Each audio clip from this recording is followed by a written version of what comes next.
Fantastic Group, boa noite, estou aqui na unidade de contagem e gravo esse vídeo especialmente do grupo de formação. Tive encontro com esse grupo na última sexta-feira. Esse grupo ele é composto pela Tassiane, pela Isabela, pela Kelly e pelos dois professores, aliás até aqui de contagem, o Edward e a Érica, professora lá da unidade Coração Eucarístico. Eu tenho dois pontos para falar com esse grupo. Um desses pontos, inclusive, ficou como pendência do nosso último encontro, eu passar para eles um pouquinho sobre as respostas do questionário que todos eles responderam. Esse questionário foi um questionário organizado, escrito pelo consultor Eugênio Mussac, e é um questionário que fala sobre a importância da flexibilidade nos dias de hoje.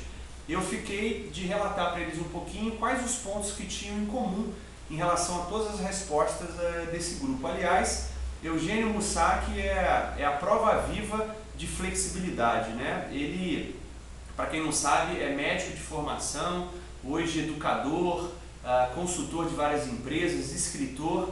Então ele não só fala como flexibilidade, como é a própria flexibilidade em pessoa. E o que eu tenho para dizer para todos vocês, Kelly, Tassi, Isabela, Edward e Érica, que as respostas de todos vocês foram muito parecidas, né?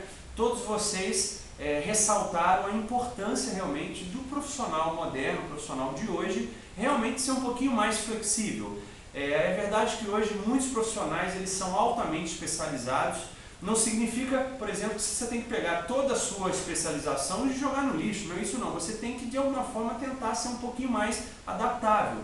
Hoje o mercado ele anda numa velocidade muito intensa, as coisas mudam muito rapidamente e se você se agarrar naquela sua especialização, pode ser que você perca um pouquinho de espaço. Aliás, uma prova disso, nada melhor do que o meio esportivo. Jogador de futebol, por exemplo, adianta hoje, por exemplo, no cenário atual, o jogador de futebol somente saber jogar bola? Não.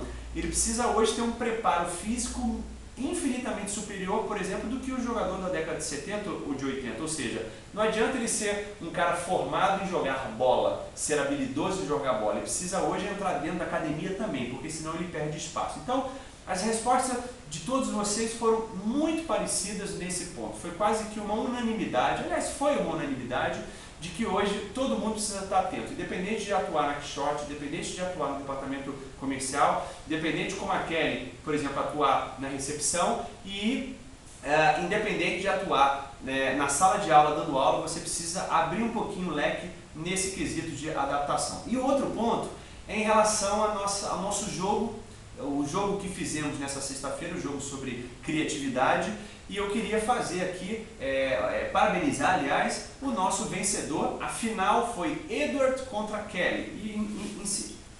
Inclusive, ó, eu vou até abrir aqui, ó, vocês do grupo de formação, quando vocês olham isso aqui, vocês lembram de quem? Ó? Lembram do Edward, porque ele ganhou um guarda-chuva igual a esse, um guarda-chuva do Rio de Janeiro, porque ele foi o vencedor.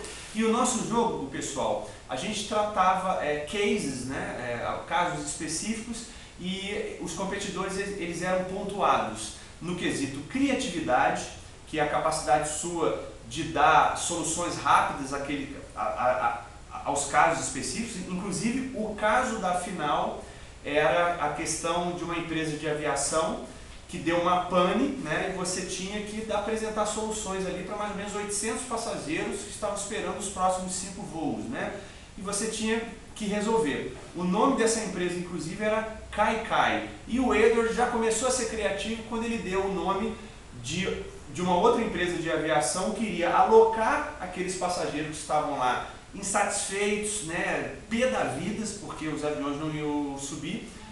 O nome dessa empresa que ele deu foi Sobe.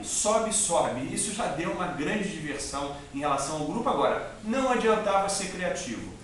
O competidor ele tinha que receber uma nota boa também em relação à funcionalidade. Não adiantava inventar ideias malucas, ideias que na prática não iriam, eu não digo funcionar, mas que seriam impossíveis, né, de você colocar em prática. Então era funcionalidade, mas a sua capacidade inventiva, a sua capacidade ousada de fazer coisas que normalmente as pessoas não fariam.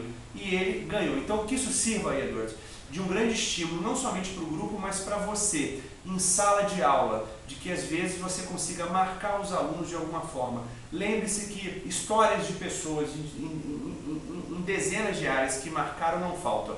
Como eu falei do meio esportivo, quem não lembra, por exemplo, da Hortência. Quando ela ia arremessar uma cesta, ela parava e respirava, aquilo marcou. Quem não lembra, por exemplo, do soco no ar do Pelé? Então, você precisa marcar, cara, em sala de aula. É assim que você inova dentro de uma empresa. Então, que a sua vitória sirva de estímulo, não somente para inventatividade de todos os departamentos, mas quem sabe para os projetos que você, Edwards, tem na empresa, que todos os integrantes do grupo de formação também têm com o nosso grupo. Uma boa semana para vocês. Parabéns, Edwards.